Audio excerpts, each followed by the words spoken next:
नमस्कार दोस्तों, आप सभी का समय का सम्मान करते हुए मैं सीधे विषय वस्तु पर आता हूँ। आप सभी भारतीय सेना के सिपाही पद पर तैनात जसवंत सिंह रावत की लोक कथा तो जानते होंगे कि वो वीर जिसने अकेले 3 दिन तक लड़ते लड़ते चीन सेना के 300 सैनिक को मार दिए थे और युद्ध में उनकी प्रेमिका नूरा और उनकी बहन जसवंत को खाना और युद्ध लड़ने में मदद भी करते थे।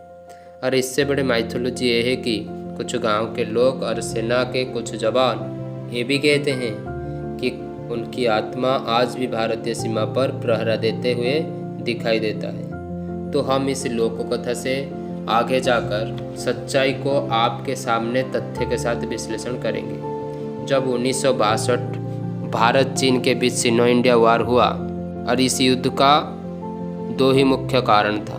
प्रथम, जब तिब्बती विद्रोह हुआ तो भारत ने दलाई लामा को शरण दी थी, और द्वितीय, हिमालयी सीमा विवाद। इसी कारण चीन ने अरुणाचल प्रदेश को कब्जा करने के इरादे से हमला किया।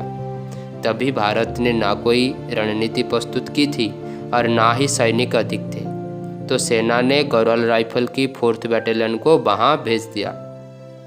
चीन सेना संख्या में ज़्यादा और भारत सेना संख्या में कम। चीन सेना आधुनिक अस्त्र शस्त्र जैसे MMG जो कि मीडियम मशीन गन राइफल और ग्रेनेड लेके खड़ा था। भारत सेना सिर्फ राइफल और ग्रेनेड के साथ मौजूद था। तो अब यहाँ पे आप समझे कि MMG और राइफल में क्या अंतर है।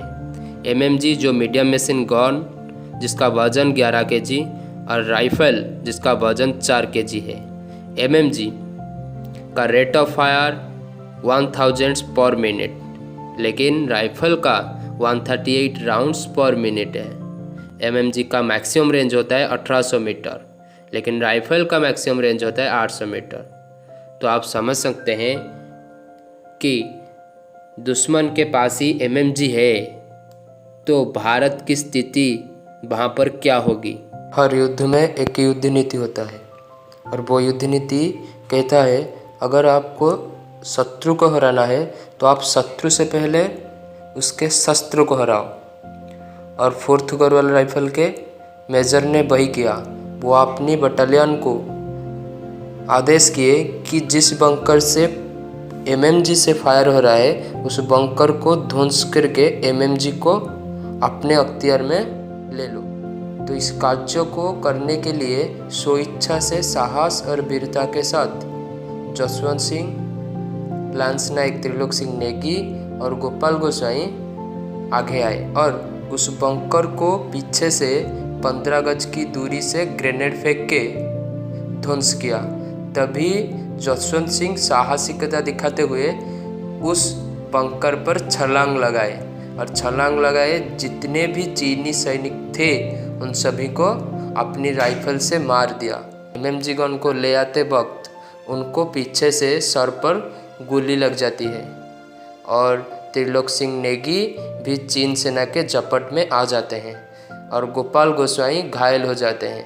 लेकिन MMG गन को घसीटते घसीटते खाई तक लाने में सफल होते हैं और इस पूरी कार्रवाई को करने में सिर्फ 15 मिनट समय लगता है।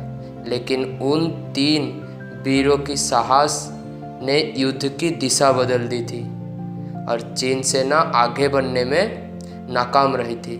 और इस साहस और वीरता भरी कार्य के लिए राइफलमैन जसवंत सिंह को महावीर चक्र और लांस नायक त्रिलोक सिंह नेगी और गोपाल गोसाई को वीर चक्र प्रदान किया गया।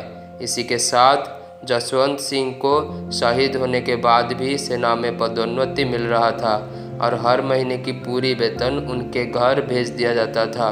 2002 में वो मानद कप्तान अथवा मेजर जनरल के पद से सेवानिवृत्त हुए। उनके सम्मान के लिए जसवंतगढ़ स्मारक में जसवंत सिंह के मूर्ति और टोपी, घड़ी, वर्दी, बेल्ट आदि शामिल है।